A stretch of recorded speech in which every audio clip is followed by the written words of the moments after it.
This is Superior Sports Talk with Reggie Wilson and Luke Inman, part of Locked On Sports Minnesota, and it starts now.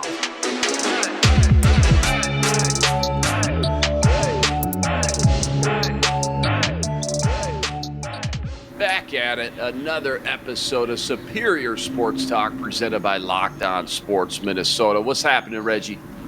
What's up? It's the weekend. Woo, TGIF. Baby. Feels good. Finally, a little bit of a slow news day in Minnesota sports, but don't worry, we got plenty to talk about. We're going to break down Kirk Cousins and the Minnesota Vikings and also breaking down all the drama whirling around the NCAA's NIL rule. Plus, later, I'm putting Reggie on the hot seat with what does it mean. It's all coming up on Superior Sports Talk. But first, if you enjoy Superior Sports Talk, you'll also enjoy our other daily show with former NFL receiver Ron Johnson. Ron offers the unique view of an athlete-turned-broadcaster and brings you high-profile guests like Braylon Edwards, Adam Thielen, and Robert Smith. Subscribe to Locked On Sports Minnesota YouTube channel or your favorite podcast feeds so you never miss an episode. All right, well, let's talk about those Vikings, shall we? PFF released their way too early 22-man starting projections. Reggie loves this already. And to be honest, nothing too shocking. I mean, pretty chalk as expected when it comes to the starters. Ed Ingram was penciled in as right guard, and PFF also had Andrew Booth Jr. beating out Chandon Sullivan for the nickel position. Now, the secondary and guard spot, it's going to be a wait-and-see approach. A lot of moving parts in place right now, but I don't know. Anything stick out to you in PFF's latest projection? To be honest, if I was going to put my money down right now, I think it just feels like one of those vets is your starter at right guard. Week one, not Ed Ingram personally. Yeah, I think that was probably like my only qualm, if I had a qualm about it, because like you said, it really is just kind of chalk. You got Danielle Hunter on the edge, Za'Darius Smith on the other edge, Kendricks and Hicks on the inside, which I think is going to be really, really strong for them in this 3-4 system. But, you start Andrew Booth Jr., you got Chandon Sullivan there. It looks like they got Lewis Seen beating out Cam Bynum for the other safety spot. I think that, it's going to be interesting to see how they kind of, implore this lineup on the defensive back end. I don't know. I find it interesting. I think it's going to be one of those things where they find a way to get Cam Bynum involved more often as well. Like it's funny. Like this was supposed to be like his year to shine. He flashed in a couple games last year, filling in for Harry. And this was supposed to be his year to shine, and then they drafted Lewis Seen in the first round. He's probably like, wait a minute. Poor guy. What about me? What didn't I show a little, didn't I show a little something? And I think what's interesting is, PFF, they not with Cam Bynum shooting in the gym, But I'm interested to see how these position battles play out in training camp. 3 safety looks. That's what I'm banging the table for. 3 safety look. The best coaches in the NFL, we talked about it yesterday, find a way to maximize their players' talents. And I think Cam Bynum, what he showed last year, mixed in with the rookie Lewis Seen, we know his high-end potential, and then obviously Harrison Smith. I think you find a way, and I think you might see a lot of 3 safety looks this year.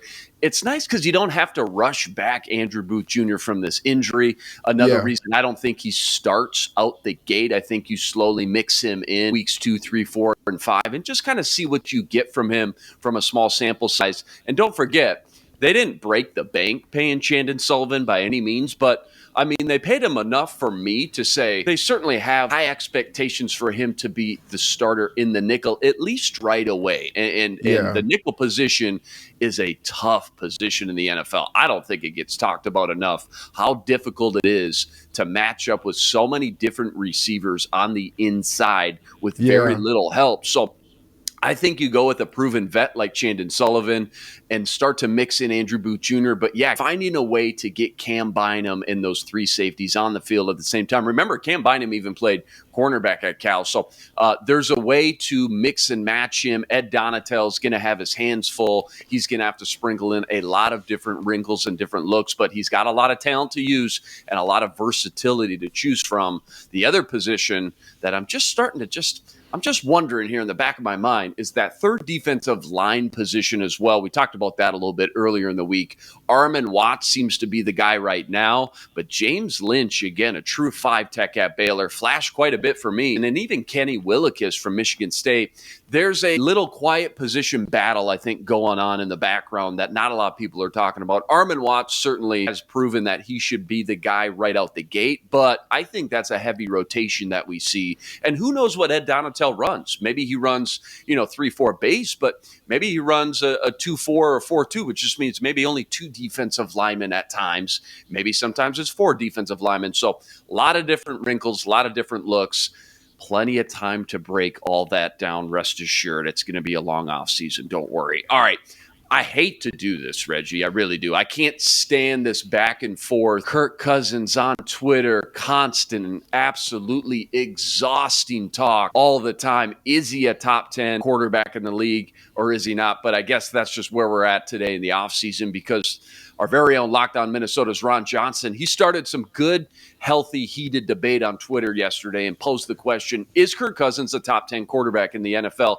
Even Shannon Sharp got into the action and ripped off 10 quarterbacks he'd choose over Kirk. Reggie, where do you stand on all this? We've never really discussed this often, talked about topic in depth yet here on the show. I'm curious what your opinion is on Kirk Cousins and where he ranks as a starting quarterback in the NFL in your eyes.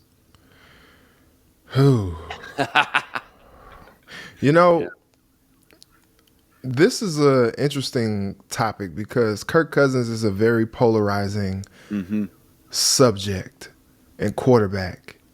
And I think Kirk Cousins, and I said something like this on Twitter and the people came after me. I think I said Kirk was an above average quarterback. I don't think he's like an elite guy, like a guy that you're going to put the ball in his hands and he's going to go win you a football game.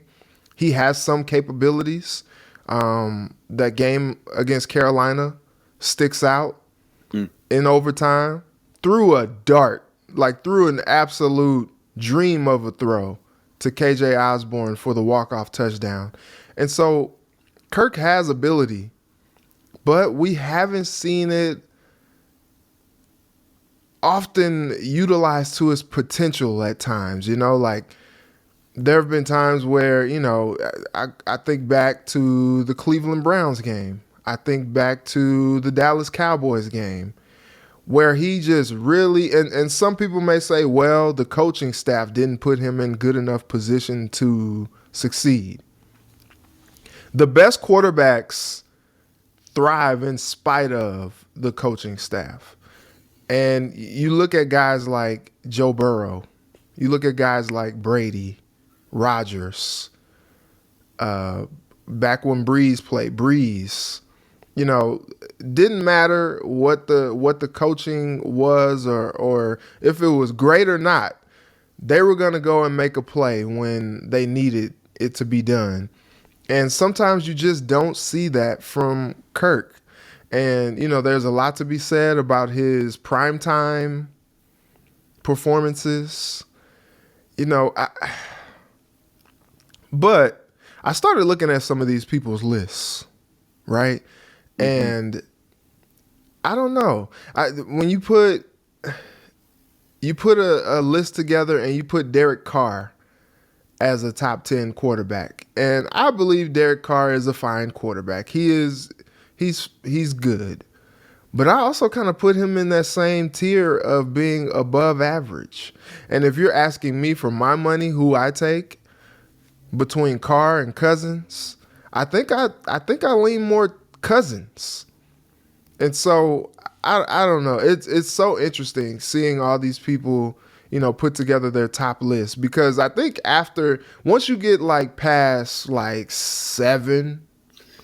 top seven, I think it's just kind of whoever you want after that point. So if you're going those last 3 spots being up for grabs in that top 10, I would put Cousins in there. Yeah, you got your elite. Kirk Cousins, no, I don't think many, I hope not, people are arguing Kirk Cousins is elite. He's not in that top 6, top 7. But he's definitely in that second tier, no doubt. I mean, everybody flings out the stats.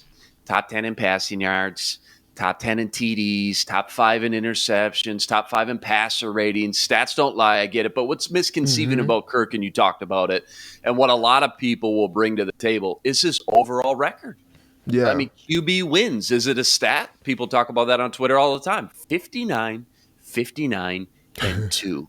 I mean, exactly 500 to a T. It cannot get more middle of the road than that. He wins as many as he loses. And when the lights are the brightest, as you mentioned, Reggie, and the big stages there and primetime games, those records crumble, man. And I think that's what fans need to see from Kirk to cement him in that top 10 discussion, is not only win some big-time games, but show up in some big pressure spots in the game. Lead his team back from big deficits. You talked about the Carolina game. Great game.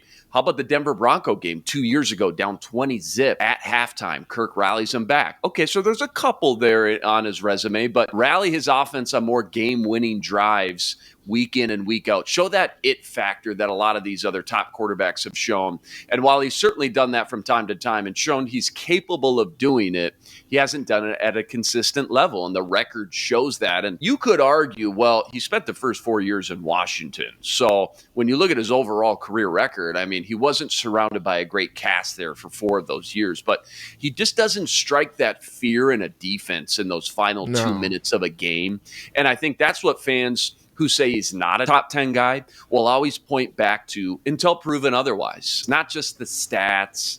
Those are nice for sure, and that's what keeps him in that top 10 discussion, but I don't think he's in that elite category, and I don't think many other people would argue. All right, coming up, Jimbo Fisher fires back at Nick Saban's remarks yesterday, and later I'm putting Reggie on the hot seat with what does it mean, but first, do you want instant post-game reaction from insiders that cover your favorite teams? Check out our Locked On Sports Minnesota podcast on YouTube or wherever you get your podcasts. Following every Twins, Vikings, Wild, or Wolves game, our Locked On team hosts are broadcasting live with team insiders like Kevin Gorg for the Wild and Brandon Warren for the Twins. Never miss a podcast by subscribing to the Locked On Sports Minnesota YouTube channel. All right, Reggie, we got you all fired up yesterday breaking down Nick Saban's remarks on the NIL agreement after he called out Texas A&M and Jimbo Fisher for buying their recruits, which ranked number 1 in all of college football over Alabama for the first time in years. But yesterday, Jimbo Fisher fired back at Saban saying, and I'm quoting here, some good juicy quotes here. Some people think they're God. Go dig into how God did his deal. You may find out a lot of things you don't want to. We build him up to be the Caesar of football. Go dig into his past or anybody's that's ever coached with him. You can find out anything you want to find out, what he does and how he does it. It's despicable. All right, we got your knee-jerk reaction from Saban yesterday. How about your quick knee-jerk reaction from Jimbo Fisher's reaction and remarks to Nick Saban yesterday? How about Nick Saban apologizing for getting things all stirred up yesterday? Not really apologizing for what he said or you know, his viewpoint, because I think he still is there on that viewpoint. Just apologizing for stirring things up so much. Just apologizing to apologize, kind of dancing around everything a little bit. Yep. Yeah. And it's just so interesting because you look at some of these coaches, man, and look, Jimbo's got a national championship. You know, he's building these powerhouse, you know, recruits and top classes every year at Texas A&M, all for them to go play in the Heinz Ketchup Bowl. You know, I think it's hilarious. Like you're Alabama, and you're going and playing in the college football playoff every year, and Jimbo, you're hoping to do that at Texas A&M, but for some reason, you know, you're going to go play in the Oscar Mayer Bowl. Like, I mean, look, it's spicy. I enjoy it. Right. Yep. You know, like, one thing about Reggie Wilson, he is here for all the smoke. So, you know, that was just highly entertaining yesterday. But what was funny about the whole rant with Jimbo is he did all that talking. He did all that spicy nugs from Wendy's. You know, like, he did all of that only to not really disagree with Saban. You're right, though. You're right. He didn't disagree with Saban. You're right. He was just like, "Hey, man, look, don't be talking about us over here, okay? Look, keep that same energy. Keep that over there. You know, you're right though. But still, don't talk about us. Look, we over here trying to catch up to you. Like, why are you over here trying to, you know, blow up the spot on us? You're right though. But still, look, I'm just over here trying to build a program. That's all I'm doing. I got a great class. I'm feeling good, and here you go, trying to mess it all up. But you're right. That's really kind of like how I interpreted yesterday. But I was here for all the spicy talk. Yeah, speaking of the NIL, just a great example right here of the transfer portal. Pittsburgh wide receiver, the Biletnikoff Award winner, the number one receiver in all of college football, Jordan Addison, is going to transfer to USC. He announced on social media yesterday, and it's rumored he may end up getting pocketed maybe $3.5 million to do so. I mean, I thought when this all started, I thought we were talking like 40, 50K, maybe 100, 150 for those top quarterbacks in the country. $3.5 million, Reggie? I mean, this is getting wild. So he goes to USC. He follows Lincoln Riley, who's bringing his quarterback, Caleb Williams, over to him. Is this a good look for the NIL, the NCAA football? Is this going to ruin things here as we move forward in the future, the next few years? You know what's interesting is with this, you know, rumor or whatever, like, we never get a chance to like confirm these things. That's like true. Get it confirmed. Like, we always like hear like, oh man, he signed for this, or, you know, he got this for the NIL and all that. But like, nobody is really able to make sure that it's true or not. And so, you know, for all we know, he signed with USC because he wanted to go play for Lincoln Riley and he liked what they were building over there. He was excited about that. And for his future draft prospects, getting a little bit more, you know, notoriety, getting a little bit more, you know, eyeballs on his game, playing at USC as opposed to playing at Pitt, especially after Kenny Pickett got drafted to the Steelers. Like, hey, I'm going over here playing for a quarterback that is established, that, you know, can get me the ball better, you know, for a high-profile program, for a head coach who has all kinds of offensive firepower in his toolery, and, you know, just call it that. But, you know, like, these NIL deals, it just strikes me because, you know, for a long time, you know, it was talked about how the playing field wasn't equal. And, you know, these other sports have a little bit more, you know, perks than the other sports. You know, like football players have a little bit more perks than maybe like the tennis players and all that. And it's just so funny because, like, for the longest time, we had this talk about should athletes be getting paid or not. And the other side of that was, well, they're getting, you know, scholarship money and blah, blah, blah. And, you know, they're getting a free education and, you know, playing football and all that. And on the other side, it's like, well, they got families to feed still. And just because they aren't able to break their amateur status and become pro doesn't mean that they shouldn't be able to make money. And now we're seeing all these rumored deals to be just kind of breaking the bank. And we're just like, whoa, whoa, whoa, whoa, whoa, whoa, whoa. Let's keep the main thing. Like, let's make sure that, you know, school is still the top priority, but, you know, some of these guys, they flame out once they go to the NFL. Some of these guys, they just aren't the same guys. So if they have the potential to maximize their profits as a college player, if maybe it doesn't work out at the next level, more power to them. But what we're like kind of seeing is these NIL deals kind of dictate things. Mm-hmm. And it's like, well, they go to the highest bidder. And when they do that, maybe it just kind of muddies up the college football landscape a bit. And I think that was kind of the point that Saban was trying to make, but he did it really messy. I just wonder how much these kids are going to regret that decision, hopping around from team to team, program to program, when they look back in 5-10 years. Like, I mean, this guy could have stayed at Pitt and have been a 4 or 5 year stud and been on the Pittsburgh Wall Hall of Fame next to Larry Fitzgerald as one of the best Pittsburgh players of all time, next to Aaron Donald and Larry Fitzgerald. Now, I'm not going to knock anybody for going to get paid. Like you mentioned, anything can happen. Go get some money if you can make it when it's presented to you. But the other thing is, too, you don't know what USC is going to do next year. I mean, a lot of these guys transfer over and they end up 8-6, 7-7, 6-8, whatever it may be. Pittsburgh just won the ACC title last year. I mean, he's leaving a great program right there. There's just some cons that I'm worried about. Maybe some of these athletes aren't thinking about in 5-10 years they may regret. I feel like it kind of waters down this entire process. Alabama, Texas A&M, they play later in the season. Plenty of people will be they'll be fired up for that one, Reggie. Lane Kiffin tweeted with that matchup, hot buttered popcorn. I love it. I can't wait.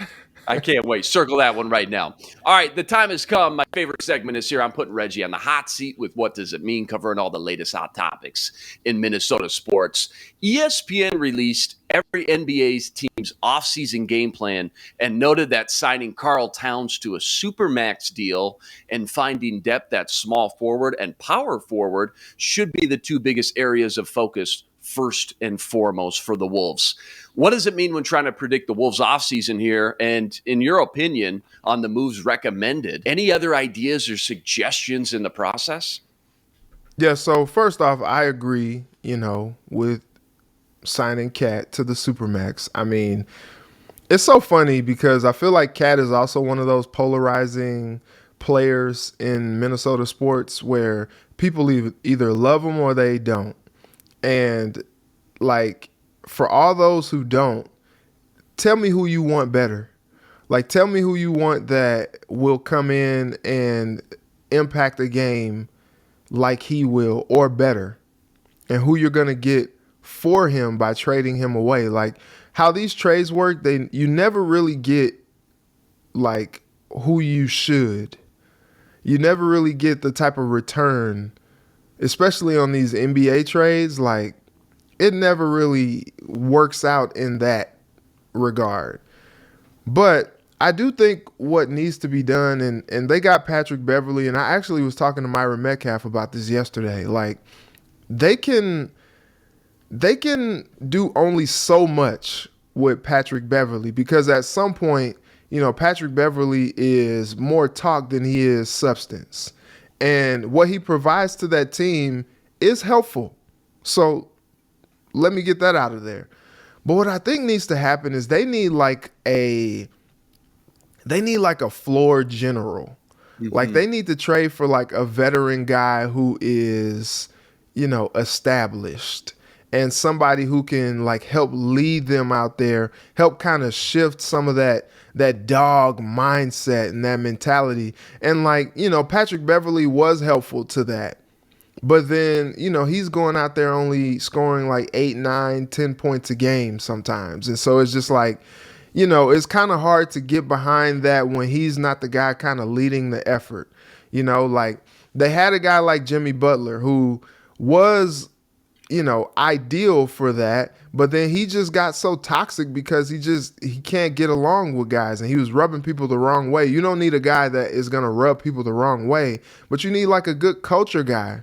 Like Chris Paul came to Phoenix and really just kind of turn that thing for the better. Like they were already trending in the right direction and seemed to be, kind of getting over the hump after what you saw the Suns do in the bubble. And then they signed Chris Paul, and not only was he like a leader for them and helped challenge them to be great, but he was also going out there putting up 20 and 10 and playing good defense, like leading the effort. They need a guy like that.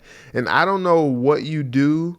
I don't know if you offload a D-Lo or, I really don't know what you do if you're the Timberwolves, but you got to get a veteran guy like that in the locker room, on the court with them, if you really want to see them kind of take that next step and get over the top. Yeah, other small moves to just keep in the back of your mind. Nas Reed has a $1.9 million option there. I think that's probably a no-brainer. And then they got four draft picks. Yeah, they got four draft picks too. 19, 40, 48, and 51. I know out of the lottery. Yeah. I know you're more of an NBA draft guy than I am, more NFL draft guy. I don't think those second-round picks usually pan out for the most part, but they got some ammo, I guess. I don't know what you do with that. Can you package something? I don't know, but some options and assets there to play with, I think. There. I see them not be in the draft lottery. I think Reggie Shaver brought that up the other day when they did the draft lottery. You saw guys and teams in there like, the Portland Trailblazers. You're like, wow, like you never thought you would see that day with Dame on their team, but they were in the lottery. I think they got number 7. But it's kind of cool to not see the Timberwolves in the draft lottery for once. But now, you talk about building this team, you're going to have to do it from outside of the draft because, at 19, you might get a fine player, but I don't think at 19 you expect to get a guy that's going to come in and start day one. Next one up, what does it mean? Wild head coach Dean Evison held a lengthy end of the season interview, and during it seemed to downplay Kevin Fiala's season, saying, he had 3 good months for us with the vibe, the writing. Yeah, man. The serious vibe of like the writings on the wall here for Fiala won't be back next season. Remember, the Wild face some serious cap issues anyways. What does it mean for Fiala's future with the team? And after hearing Evison's quotes, if a separation is imminent here, Reggie, could the team try to trade Fiala and maybe net something in return? He's out. Like, he's going to get traded. I think it's just so funny reading in between the lines between what Evison is saying, what Guerin is saying. They're trying not to, show their hand too much because, then you lose your leverage, but you can't keep Fiala. Like, he's gone, and I think playoff performance aside, I think they ideally would like to keep him because he is a fine player. But when you're faced with the cap issues that you do have, I think it's tough.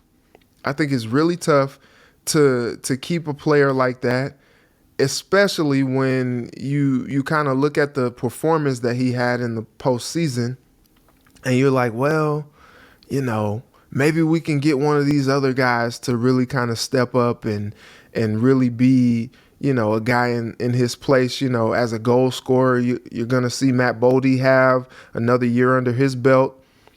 He's going to be a little bit more comfortable. Maybe you go more towards a youth movement and just hope that the upside pays off, because the team still has expectations to go to the playoffs and to get out of the first round, but they're going to have to be a little bit more creative to do that next season. They say they want both of the goaltenders back. We'll see if that happens. They got a decision to make about Fiala. I think they're going to trade him within the next few months. It's just tough luck. You try to build around Kirill and see how far that unit can take you, because now you're just kind of up against it and you don't really know what else to do. There is really no other recourse but to trade Fiala to try to get back into the swing of things and really just try to get more balanced under the cap. Yeah, just so many different variables and wild cards to this. What's going to be a tough, wild offseason after ending on a sour note to the Blues in round 1. Blues, by the way, tied that series up with the Avalanche. Looked on the Avalanche last night, 4-1. That series back tied up 1 apiece. Last one, what does it mean with Reggie? After getting smoked last night in game 2, 127-102, Stephen A. Smith said the Miami Heat are going to lose this one in 5 if Jimmy Butler doesn't get any help, referring to the Boston Celtics' new game plan they implemented last night that worked seemingly to perfection. What does it mean when analyzing the first 2 games of the series and the adjustments made by Boston last night and predicting how the rest of this matchup shakes out here, Reggie? What do you think? I still think this series is going 7. I think Stephen A. Smith is mad. I think he is a madman We all know that. For saying something like that. I think, I don't even know why he says something like that, because he loves South Beach and he wants to stay down there as long as possible. And so the longer this series goes, the longer he has down in South Beach. And so what's funny is, like, these 2 first games have been blowouts on both sides. And you would hope that moving forward, they would just kind of like even out, stabilize a little bit more, where you kind of see these dog fights in games 3, 4, 5, and 6, and 7. And I don't know. I don't take anything from that. The Celtics needed to get back into the series, and they did. Maybe you didn't expect them to blow out the Heat, but man, Spo is a great coach. He's going to make adjustments. That team is not going to play like that again. They hope to be able to get Kyle Lowry back at some point, and he's going to help them as well. Like, I don't think I don't rush to any conclusions after watching that game last night, because it's a seesaw with these playoffs. Some games are blowouts, and sometimes that's just what happens. But I don't see them getting blown out and just being like, oh my gosh, they're in such trouble. No, like, they're gonna respond and come back, and they may even win game 3. And then away we go, going back and forth, just, a dogfight. I think we all expected that from this series. And 1 or 2 little blowouts is not going to change that. Well, I don't know what Stephen A. is talking about, though. I'm with you, Reggie. I think this one goes 7 for sure. All right, he survived the gauntlet. Once again, we're back here Monday morning breaking down more Twins, Vikings, and plenty more. Remember to subscribe to our YouTube channel and join us every day for another episode covering all the biggest topics in Minnesota sports. He's Reggie Wilson. Follow him on Twitter at Reggie Wilson TV and on Care11. I'm Luke Inman on Twitter at Luke_Spinman. Tune in Monday, Superior Sports Talk, part of Locked On Sports Minnesota. For Reggie, I'm Luke. Until Monday, signing out. Catch the Care11 Sports Extra tonight at 10:15. Be blessed. Spread love this weekend. This is Superior Sports Talk with Reggie Wilson and Luke Inman, part of Locked On Sports Minnesota.